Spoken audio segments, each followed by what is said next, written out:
మమ్మల్ని ఎవడ్రా ఆపేది, మమ్మల్ని ఎవడ్రా ఆపేది అంటూ మొన్న ఒక్కరోజే రాష్ట్ర ప్రభుత్వానికి 100 కోట్ల రూపాయల ఆదాయం సమకూరింది అనేది చాలా స్పష్టంగా అర్థమవుతుంది. ఎందుకు అంటే ఈ లిక్కర్ సేల్స్ వల్ల. ఇప్పుడు మన దసరా రోజు బంద్ అనుకున్నాం కదా, బాజాప్తా దసరా రోజు వైన్ షాపులు నడిచినాయి. అంటే ఏదో పైకి మాత్రం మూసేసారు తప్ప ఇక సైడ్ నుంచి అన్నీ కూడా జరిగినాయి. మటన్ షాపులు తెరవద్దన్నారు, మటన్ షాపులు కూడా ఉన్నాయి. ఆఫ్లైన్లో షాపులు క్లోజ్ చేసారు, కానీ షాపుల వెనకాల అంత దందా జరిగింది వాస్తవం. ఎందుకంటే తెలంగాణలో గాంధీ జయంతి కంటే ముందు దసరా ఉంది. సో అందుకే దసరా రోజున 100% ఎవరు కూడా గాంధీ జయంతి కాదు, అది ఏదైనా 600 అయినా కానీ ఆ రోజు అందరూ కూడా అన్ని రకాలుగా కుటుంబంతో కలిసి సరదాగా గడుపుతూ ఉంటారు. సో ఇక్కడ చూడండి, రాష్ట్ర ఖజానాకు ఫుల్ కిక్ ఇచ్చిన మందు బాబులు.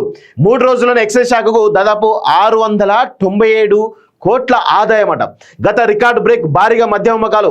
ఎలాంటి ప్రభావం చూపని గాంధీ జయంతి, కలిసి వచ్చిన స్థానిక ఎన్నికల ఫీవర్, దసరా జోష్. గతంతో పోల్చుకుంటే 60 నుంచి 80% పెరిగిన సేల్స్. సెప్టెంబర్లో 3048 కోట్ల అమ్మకాలు. 2024తో పోల్చుకుంటే 7.5% అధికం. పెరిగిన లిక్కర్, తగ్గిన బీర్ల విక్రయాలు అంటూ చూస్తా ఉన్నాం. సో మొత్తానికైతే దసరా రోజున కూడా మద్యం ఏరులై పారింది, మాంసం కూడా అదే విధంగా అమ్ముడు పోయింది అనేది చాలా స్పష్టంగా అర్థమవుతోంది.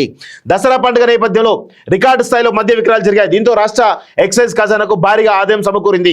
కేవలం 3 రోజుల్లోనే 697 కోట్ల, అంటే దాదాపు 700 కోట్ల మద్య విక్రయాలు జరగడం ఇందుకు నిదర్శనంగా నిలుస్తున్నది. గత ఏడాది దసరా పండుగ సమయంలో 3 రోజుల అమ్మకాలతో పోల్చుకుంటే ఈసారి 60 నుంచి 80% అమ్మకాలు పెరిగాయని ఎక్సైజ్ శాఖ అధికారులు చెబుతున్నారు. మొత్తానికి ఈసారి దసరా సందర్భంగా 1000 కోట్ల మేర మద్య విక్రయాలు జరిగినట్లు తెలుస్తున్నది.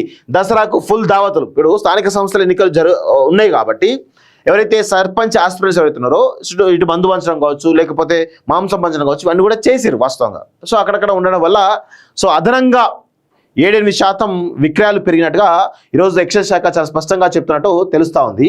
సో స్థానిక ఎన్నికలకు సంబంధించిన రిజర్వేషన్ ప్రక్రియ పూర్తయింది.